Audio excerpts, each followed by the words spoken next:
ठीक है, इसके बाद है हमारा, ठीक है, इग्निशियस रॉक। ठीक है, अब देखो क्या हुआ, पहले समझ लेते हैं ना फिर डिस्कस करते हैं। ठीक है, पहले क्या हुआ, आपकी जो वॉल्केनोज है ना, जो वॉल्केनो है वो इरप्ट किया। ठीक है, जो देखो आपको जो वॉल्केनो है, ठीक, आपका मान लो कि ये कोई वॉल्केनो है आपका, ठीक, ये वॉल्केनो है। ठीक है, इसके अंदर पूरा मैग्मा प्रेजेंट है ना, इसके अंदर पूरा मैग्मा प्रेजेंट है और धीरे धीरे यहाँ से इरप्ट कर जाता है। ठीक है, धीरे धीरे यहाँ से इरप्ट कर जाता है। और यहाँ पे कई बार ऐसे भी होता है ना कि ऊपर थोड़ा सा फ्लैट सा रहता है, फिर यहाँ पे से मैग्मा निकल रहा है, यहाँ पे क्रैक्स बने होते हैं उससे भी मैग्मा निकलता है। मतलब आप ऐसा कुछ खास नहीं है, वैसे आप इतना ध्यान दो कि वोल्केनो है, इरप्ट कर रहा है, उससे मैग्मा या लावा निकल रहा है। ठीक है, उससे मैग्मा अर्थ की सरफेस में बाहर आया, निकला। अब वो एक बार अगर यहाँ से बाहर आ गया तो फिर एटमॉस्फेयर में आ गया तो फिर वो कूल होने लगेगा, क्योंकि एयर है, वहाँ पे टेम्परेचर भी कम मिल रहा है उसको, तो धीरे धीरे कूल होने लगेगा। और जब ये मैग्मा धीरे धीरे कूल होकर सॉलिडिफाई हो जाएगा, है ना, सॉलिड हो जाएगा, तो वही बन गया आपका क्या, इग्निशियस रॉक। ठीक है, वही मैग्मा आपका जो सॉलिडिफाई हो गया वो बन गया आपका रॉक। और उसी टाइम जो मिनरल्स बने, उसी टाइम जो मिनरल्स बने वही होते हैं हमारे प्राइमरी मिनरल्स। ठीक है, चलिए बाद में देखेंगे प्राइमरी मिनरल्स। पर ठीक है, आपका जो वॉल्केनो है उससे लावा इरप्ट हुआ। ठीक है, वो जो लावा इरप्ट होने के बाद सॉलिडिफाई हुआ कूल टेम्परेचर की वजह से, वो हमारा इग्निशियस रॉक। ठीक, अब क्या हुआ, आपका इग्निशियस रॉक, पहले अर्थ के बहुत मूवमेंट हो चुके हैं, है ना, ये सब बहुत सालों पहले बन चुके हैं।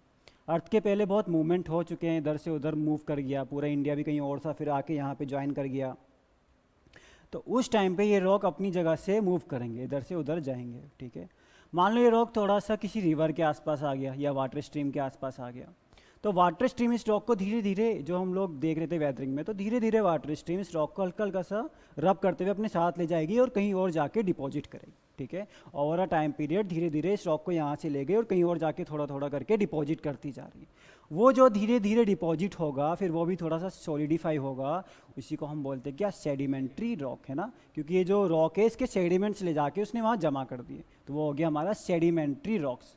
ठीक, अब ये जो आपका इग्निशियस रॉक है और जो सेडिमेंट्री रॉक है ना, अब देखो यहाँ सनलाइट वगैरह है, मतलब टेम्परेचर मिल रहा है, प्रेशर का भी डिफरेंस होता रहता है, इस वजह से भी आपके इग्निशियस और जो सेडिमेंट्री रॉक बना, इनमें भी थोड़े बहुत चेंज आएंगे, इनकी फॉर्म थोड़ी बहुत चेंज होगी, और जो ये फॉर्म में चेंज होता है इसी को हम बोलते हैं मेटामॉर्फिज्म।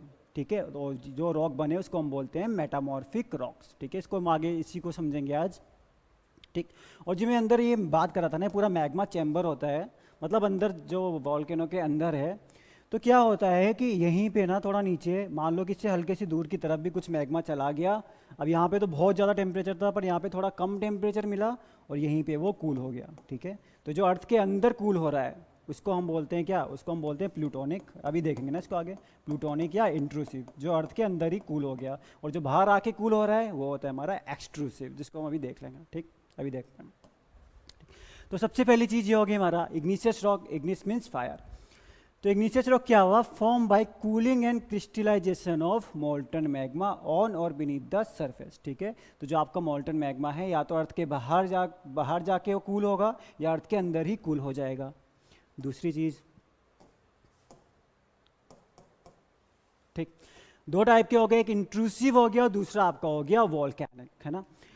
एक्सट्रूसिव वॉल्केनिक आपका वही हुआ जो हमने बात करी, वॉल्केनो है जो बाहर आके कूल हो रहा है, वो हो गया क्या, एक्सट्रूसिव मतलब एग्जिट यानी आउट, वॉल्केनिक मतलब वॉल्केनो के बाहर जो आके आपका कूल हुआ वो हो गया एक्सट्रूसिव रॉक। जो अंदर ही कूल हो गया उसको हमने बोल दिया क्या, प्लूटोनिक या फिर आपका इंट्रूसिव, इंट्रूसिव इनसाइड या फिर प्लूटोनिक, है ना।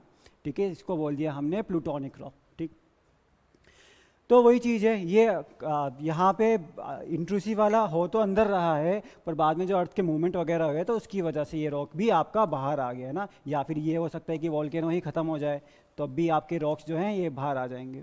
तो इस तरीके से आपका ये हो गया क्या, इंट्रूसिव रॉक। तो वही चीज़ लिखी है कि solidify below the earth surface, जो इंट्रूसिव है अर्थ के मूवमेंट से बाहर की तरफ आ जाते हैं वो रॉक। दूसरा, ये आपका अर्थ के अंदर है, इसके आसपास ही है, तो इसलिए यहाँ पे जो कूलिंग है वो स्लो होती है, तो वही चीज़ लिखिए, स्लो कूलिंग होती है, इस वजह से इसका टेक्सचर भी थोड़ा सा कोर्स नेचर का होता है। ठीक है, एक्सट्रूसिव में हमने बात कर ली है, जो बाहर अर्थ की सरफेस में आके आपका सॉलिडिफाई कर रहा है। दूसरा यहाँ पे थोड़ी सी जो कूलिंग होती है वो फास्ट होती है, काफ़ी फास्ट कूलिंग होती है, और ये आपका फाइन टेक्सचर का होता है, ठीक है। इसके एग्जांपल्स देखने हैं और इम्पॉर्टेंट हैं, है ना, इसके एग्जांपल्स इम्पॉर्टेंट है। इंट्रूसिव के हुए या फिर आप इसकी इग्निशियस रॉक में जो इंट्रूसिव की बात करें, आपका ग्रेनाइट बहुत इंपॉर्टेंट एग्जांपल है, ग्रेनाइट और गैब्रो, ठीक है। ग्रेनाइट, गैब्रो, डायोराइट, साइनाइट एंड टोनोलाइट, ठीक। इधर आएंगे तो सबसे ज़्यादा जो आपको एक्सट्रूसिव रॉक देखने को मिलेगा डेट इज योर बेसॉल्ट, ठीक है। उसके अलावा एंडेसाइट, डेकाइट, रायोलाइट एंड ट्रेकाइट, ठीक है। याद करने के लिए देखो सबकी अपनी अपनी ट्रिक होती है, तो जैसे याद करना हो कर लेना, मैंने ऐसे याद किया है बैड रेड करके, है ना। बेसॉल्ट, एंडेसाइट, डेकाइट, रायोलाइट एंड ट्रेकाइट, ठीक है। और इसको ऐसे याद किया गुडसन करके। ये इतना ज़्यादा मैच तो नहीं कर रहा, मगर क्या करें, कुछ तो करना पड़ेगा ना। ग्रेनाइट, गैब्रो हो गया, डी से आपका डायोराइट हो गया, एस से साइनाइट हो गया, और एन से हमने टोनोलाइट मान लिया, है ना, टोनोलाइट मान लिया। देखो ये एक और जगह आपके काम आएगा, ये आपके एक और जगह काम आएगा, गुडसन। देखो वापस से आएगा वही चीज़। ये तो हो गया उसका ओरिजिन कैसे हो रहा है रॉक का। दूसरा उसका केमिकल कंपोजिशन क्या है, ये भी बहुत इंपॉर्टेंट है ना, ये भी बहुत इंपॉर्टेंट है, ठीक। ठीक है, ये सिलिका की बात हो रही है, जो परसेंटेज लिखा है ना ये आपका SiO2 सिलिका का परसेंटेज है, सिलिका लिख दे रहे हैं, ठीक, सिलिका, ठीक है। स्टार्ट होगा आपका 45 से और 10-10 बढ़ाते रहो, 45 से 55 बेसिक, 55 से 65 आपका न्यूट्रल या इंटरमीडिएट, और आपका 65 से 75 जाएगा तो वो आपका एसिडिक हो जाएगा, ठीक है। ये बहुत इंपॉर्टेंट है आपका, ठीक है, ये परसेंटेज बहुत इंपॉर्टेंट है, याद रखना, ठीक। दूसरी चीज़ एग्जाम्पल देखो, जो ऊपर पहले एग्जाम्पल है आपके बेसॉल्ट, ठीक है, एंडेसाइट और डेकाइट, यही हुआ बेसॉल्ट, एंडेसाइट और डेकाइट, है ना। तो ये वही हुआ आपका ना बैड रेट हो गया, बैड, ठीक है। इसके जस्ट नीचे रायोलाइट और फिर ट्रेकाइट, है ना, तो बैड रेट इस तरीके से हो गया, है ना। इधर से इधर गए फिर इधर आ गए, तो वही चीज़ है यहाँ पे, ठीक है। और ये आपके सारे एक्सट्रूसिव हो गए, यानी कि ये वाले एग्जाम्पल यहाँ पे लिखे हुए हैं, ठीक। उसके बाद आपके इंट्रूसिव की बात करें तो इस बार हम लोग को इधर से स्टार्ट कर लेते हैं, है ना। गुडसन हमने बोला था, तो आपका ग्रेनाइट, मगर फिर यहाँ जब मारेंगे गैब्रो, फिर आगे आपका डी से डायोराइट, फिर आपका आगे सन ऐसे हो गया, साइनाइट एंड टोनोलाइट, ठीक है। याद करने का आपको देखना है कैसे याद करना है, ठीक है। ऐसे भी याद कर सकते हो, जैसे चाहे कर सकते हो।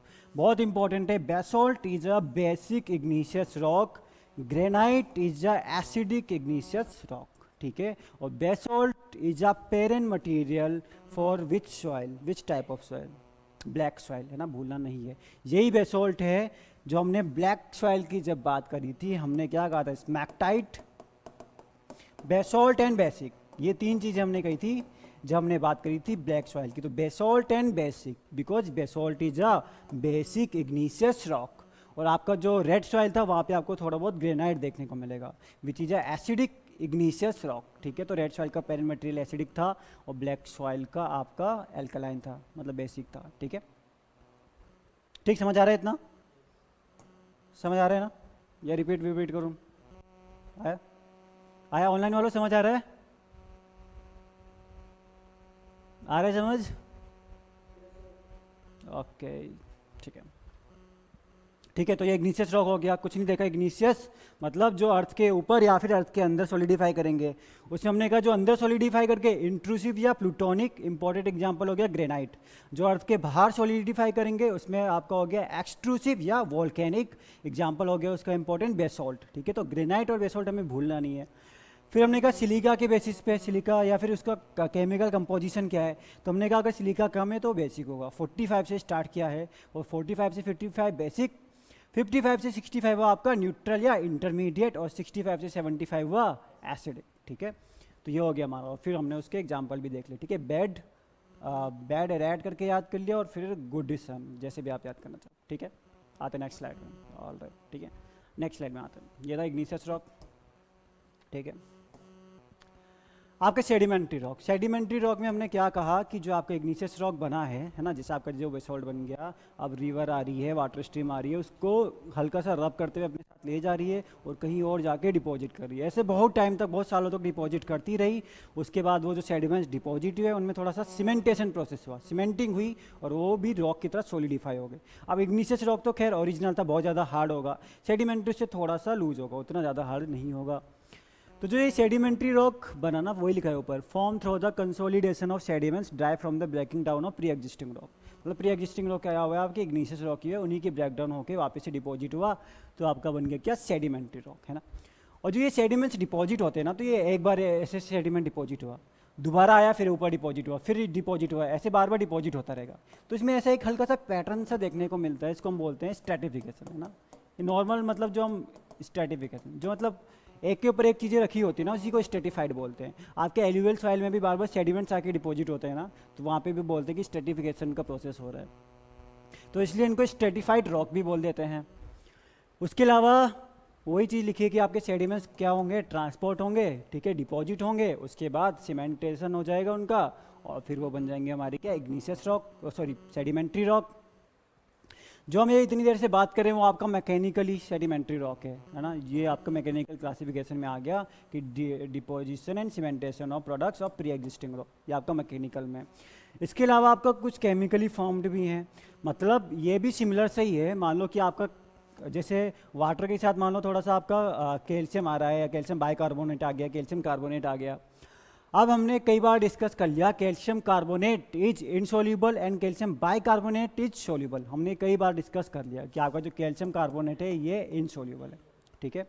तो अगर ये वाटर में अगर आपका आया हुआ है कैल्शियम कार्बोनेट, ठीक है, वाटर के मान लो फ्लो के साथ ही आ गया, डिजोल्व तो होगा नहीं ज़्यादा। अब वाटर आपके यहाँ पहुँचा, टेम्परेचर थोड़ा ज़्यादा था तो ये इवोपरेट कर गया, ठीक है, तो आपका कैल्शियम कार्बोनेट तो नीचे ही रह जाएगा क्योंकि वो वाटर में सोल्यूबल नहीं है। फिर से वाटर कैल्शियम कार्बोनेट लेके आया, फिर से वो इवोपरेट कर गया, और कैल्शियम कार्बोनेट धीरे धीरे करके यहाँ पे डिपॉजिट होता जा रहा है। और ऐसे ही कैल्शियम कार्बोनेट जब काफ़ी टाइम तक डिपॉजिट हुआ, बन गया आपका क्या लाइमस्टोन, ठीक है, बन गया आपका लाइमस्टोन, और वो हो गया आपका किसका सेडिमेंट्री रॉक का एग्जाम्पल, जो केमिकली फॉर्म्ड हुआ है, ठीक है।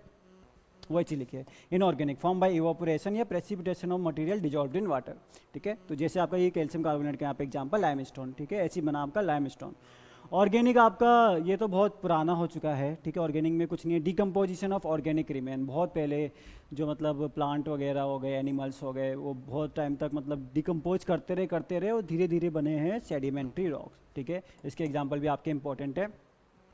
मैकेनिकली फॉर्म में आपका सैंडस्टोन एंड शेल है, आपका इसमें आ गया लाइमस्टोन एंड डोलोमाइट। लाइमस्टोन आपको पता है क्या होता है, कैल्शियम कार्बोनेट होता है, एसिडिक सॉइल में पढ़ेंगे इसको। डोलोमाइट आपका कैल्शियम डॉट मैग्नीशियम कार्बोनेट, या फिर calcium carbonate dot magnesium carbonate, एक ही बात है ना, एक ही बात तो है। इन दोनों को एक साथ लिख दिया और CO3 को होल ट्वाइस कर दिया, एक ही बात है ये दोनों चीज़ें, ठीक। तो एग्जाम्पल इंपॉर्टेंट है। केमिकली फॉर्म का खैर इतना इंपॉर्टेंट तो नहीं है, मगर एक एग्जाम्पल देख लेते हैं, लिग्नाइट है इसका एग्जाम्पल, है ना, ठीक है। मगर sandstone, shale, limestone, dolomite important examples हैं यहाँ पे, ना। ये एटलीस्ट आपको ये पता हो मैकेनिकली या केमिकली, इतना जरूर पता होना चाहिए कि these are example of sedimentary rocks, है ना, ये नहीं बोलना है, ठीक है। ठीक ठीक है, सेडिमेंट्री रॉक्स समझ आए इसके एग्जाम्पल। आए, बढ़े आगे, बढ़े बढ़े आगे, ठीक है। अब देखो मेटामॉर्फिक रॉक क्या हुआ, देखो सिंपल, देखो मैं हर जगह ना यही कोशिश करी है कि एक लाइन में चीज़ समझ आए, बस वही मीनिंग लिखी है, क्योंकि कोई डेफिनेशन कोई पूछता नहीं है, पर अपने समझने के लिए होना चाहिए, और जितना शॉर्ट में उतना अच्छा, है ना। तो वही चीज़ है कि आपका जो इग्निशियस रॉक है ना, इग्निशियस रॉक से आपका बन गया सेडिमेंट्री, ठीक है। और सेडिमेंट्री में थोड़ा प्रेशर टेम्परेचर चेंज हुआ, बन गया क्या मेटामॉर्फिक, या फिर इग्निशियस में प्रेशर टेम्परेचर थोड़ा चेंज हो गया, तब भी आपका बन सकता है क्या मेटामॉर्फिक, ठीक है। तो ये हो गया आपका, तो ये हो गया आपका क्या मेटामॉर्फिक, वही चीज लिखिए। These rocks are form by the effect of heat and pressure, है ना, टेम्परेचर और प्रेशर के डिफरेंस से। तो वही मतलब है thermo and dynamo thermal, thermo मतलब टेम्परेचर, डायनोमो मतलब प्रेशर, ठीक है। तो वही चीज लिखिए कि हीट और प्रेशर सेडिमेंट्री और इग्निशियस रॉक में जो हीट और प्रेशर से उसकी फॉर्म चेंज हो रही है, उसी से बनते हैं क्या मेटामॉर्फिक रॉक, ठीक है। मेटामॉर्फिक, मेटामॉर्फिक मतलब होता है चेंज इन फॉर्म, है ना, चेंज इन फॉर्म, इसका मतलब ही होता है। तो अगर आपका इग्निशियस और सेडिमेंट्री की थोड़ी फॉर्म चेंज हो रही है हीट और टेम्परेचर की वजह से, तो उसी को हमने बोल दिया क्या मेटामॉर्फिक रॉक, ठीक है। अब पहले देखो एक कंपोजिशन देखते हैं, उसके बाद हम लोग मेटामॉर्फिक के एग्जांपल देखेंगे, बहुत इंपॉर्टेंट है ना। अगर हम बात करें अपर के 5 किलोमीटर की, तो वहाँ पे आपका सेडिमेंट्री रॉक काफ़ी ज़्यादा है और आपका इग्निशियस रॉक कम है। इग्निशियस आपका कितना है 18% तक है सर, ठीक है। इग्निशियस आपका 18% तक है, वो सेडिमेंट्री 75% है। अर्थ के ऊपर के 5 किलोमीटर क्रस्ट की बात हो रही है, ठीक है। ऊपर के 5 किलोमीटर क्रस्ट की, मतलब यहाँ से अगर आप नीचे का आइडिया ले लो तो लगभग 5 किलोमीटर नीचे तक की बात हो रही है, तो वहाँ पे आपका सेडिमेंट्री 75 है। ठीक, अब देखो ये आपके इग्निशियस हो गई, आपके सेडिमेंट्री हो गई, ये तो आपको ये एग्जाम्पल्स याद रखने हैं। दूसरा, ग्रेनाइट में प्रेशर और टेम्परेचर चेंज होगा तो बन जाएगा आपका नीस, इसको नाइस भी बोलते हैं कुछ कुछ लोग, ठीक है, मतलब डी के दास में लिखा है कि इसका प्रोनाउंसिएशन नाइस होता है। नाइस बोलो नीस बोलो, एक ही बात है, बस ये याद रखना है। ग्रेनाइट से बना नीस, बेसॉल्ट से बना क्या, सिस्ट, ठीक है, बेसॉल्ट से बना सिस्ट, सेल से बना स्लेट, सैंड स्टोन से बनेगा आपका क्वार्टजाइट। क्वार्टजाइट देखो अभी हम क्वार्ट्ज पढ़ेंगे ना थोड़ी देर में। क्वार्टजाइट आपका जो प्राइमरी मिनरल्स आएंगे, जब हम क्वार्ट्ज फेल्डस्पार की बात करेंगे तो ये हमेशा आपके कोर्स फ्रैक्शन में ज़्यादा देखने को मिलते हैं। Primary minerals quartz feldspar coarse fraction में ज़्यादा देखने को मिलेंगे आपको ये मिनरल्स, और सैंड आपका कोर्स है ना, तो वहाँ पे आपको क्वार्ट्ज ज़्यादा देखने को मिलेगा। तो ऐसे भी आप याद कर सकते हो, सैंड स्टोन से आ गया क्या, क्वार्टजाइट, और लाइम स्टोन से बनेगा आपका मार्बल। ठीक है, तो ये सारे हमारे एग्जाम्पल हैं किसके, मेटामॉर्फिक रॉक के। ठीक है, तो हमारे मेटामॉर्फिक रॉक के एग्जाम्पल हैं, और ये दोनों ही बहुत इंपॉर्टेंट है। ये एग्जाम्पल जो हो गए इग्निशियस रॉक के, और एग्जाम्पल हो गए आपके सेडिमेंट्री रॉक के, ये इंपॉर्टेंट है, और आपके मेटामॉर्फिक रॉक के एग्जाम्पल्स भी इंपॉर्टेंट है। किससे बना, ये भी बहुत इंपॉर्टेंट है। ठीक है, ये याद रखना है। ठीक है, ग्रेनाइट से, देखो सिंपल भी है, ग्रेनाइट से नीस, बेसॉल्ट से सिस्ट, सेल से स्लेट, सैंडस्टोन से क्वार्टजाइट क्योंकि सैंड में क्वार्ट्ज ज़्यादा होता है, और लाइमस्टोन से मार्बल। ठीक है, ये बना आपका, वही चीज़ लिखी हुई है। ठीक है, वही चीज़ यहाँ पे लिखी हुई है। ठीक, अभी हमने कहा ऊपर के 5 किलोमीटर में सेडिमेंट्री रॉक ज़्यादा है, मगर एक्चुअल में क्या है, सबसे पहले हमारा इग्निशियस रॉक बना, ठीक है, उसी से हमारा थोड़ी बहुत सेडिमेंट्स डिपॉजिट हुए, सेडिमेंट्री रॉक बना, तो सबसे ज़्यादा तो हमारा इग्निशियस रॉक ही होगा। सेडिमेंट्री तो उसी से बन रहा है तो थोड़ा सा उससे कम ही होगा, है ना। तो आपके अगर इंटायर अर्थ क्रस्ट की बात करें तो आपका 95% तक इग्निशियस रॉक होगा, और ओनली 5% होगा क्या, सेडिमेंट्री रॉक्स। ठीक है, ठीक है, तो ये भी ध्यान में रखना है। ठीक है, ये इंटायर क्रस्ट की बात हो गई, तो ऑब्वियसली आपका इग्निशियस रॉक ज़्यादा होगा, कितना ज़्यादा, 95% तक, और sedimentary will be of 5%। Alright, समझ आया।